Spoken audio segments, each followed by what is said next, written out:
زوجي يقول إنه هو كأنه إحنا في غرفة، وأنا فتحت الباب الغرفة، هو معاي هو وعيالي، وكأني أنا فتحت باب الغرفة وعطيت قميص لشخص وقفلت الباب.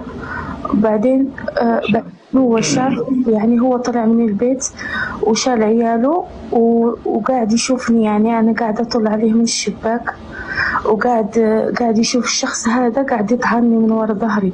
أنا قاعدة أطل على زوجي وقاعد يطعني. يقول الغريب إنه تعرفين هذا الرجل إنه يطعنك مع ظهرك؟ لا يقول هو ما يعرفه. الراي زوجك ولا أنتي؟ لا زوجي. فقاعد زوجي قاعد يشوفني من فوق، يعني أنا أطل عليه من الشباك، وقاعد هذا الشخص ماسكني من ظهري، أنا قاعدة أطل في زوجي في نفس الوقت الشخص قاعد يطعني في ظهري بالسكين. ويقول غريبة زوجي إنك ما صعبتي علي، يعني أنا شايف أحد يتكلم فيك؟ يمكن. نعم. فقاعد يناظر فيا، يقول أنا ما صعبتي علي، مسكت عيالي بس عندي وقاعد أشوفك وما تألمت يعني على حالك وصعبتي علي. فقلت له يعني كيف، يعني ليش ما جيت انقذتني أو شيء؟ يقول لا، إنه ما صعبتي علي، فمسكت عيالي ورحت، والشخص هذا قاعد يطعن فيك بدون رحمة.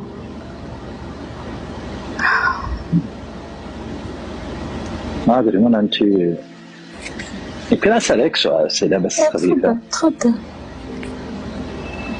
اللي يطعن هذا مجهول الحال، رجل ولا امرأة؟ لا رجل، وما يعرفه هو. أنا طلعت عندك يا شيخ مرة وقلت لك إنه أنا ضرتي. أوكي. خلينا في منامك. طيب.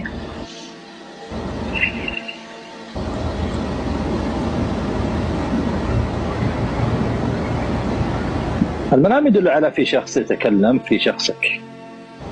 إيه؟ في مغيبتك.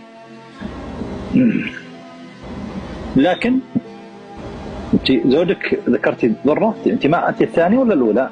أنا الثانية. بس يا شيخ عندي ضرتي قاعدة تخبب بيني وبين زوجي. نعم، قد يكون هذه المرأة، لكن ذكري زوجك في الله تبارك وتعالى أن يعني يعدل بالتذكير الطيب، لأني أشوف في المنام شخص يتكلم في مغيبتك. بس زوجي فهم غلط، فهم إنه قاعد استغفر الله إنه قاعد أنا أخونه من الحلم هذا. لا الحمد لله. أنا أشوف في إنسان يتكلم في عرضك وأنت بريئة في المنام. أرى براءتك في المنام، أما اليقظة لا أعلم. أما في المنام فأرى أنك بريئة وأنك تتهمين باطل. الله يرحم والديك، يعني شخص قاعد يحرض علي. أنا هذا اللي أشوف في شخص يتهمك في الباطل، هذا المنام. وإن كان زوجك موجود أعطني إياه كلمة وذكر بالله تبارك وتعالى، لأن هذا تخصصي، أعرف هذا الشيء. والإنسان يتقي الله تبارك وتعالى ويخشى الله عز وجل، يعني الله يسعدك. وهو زوج.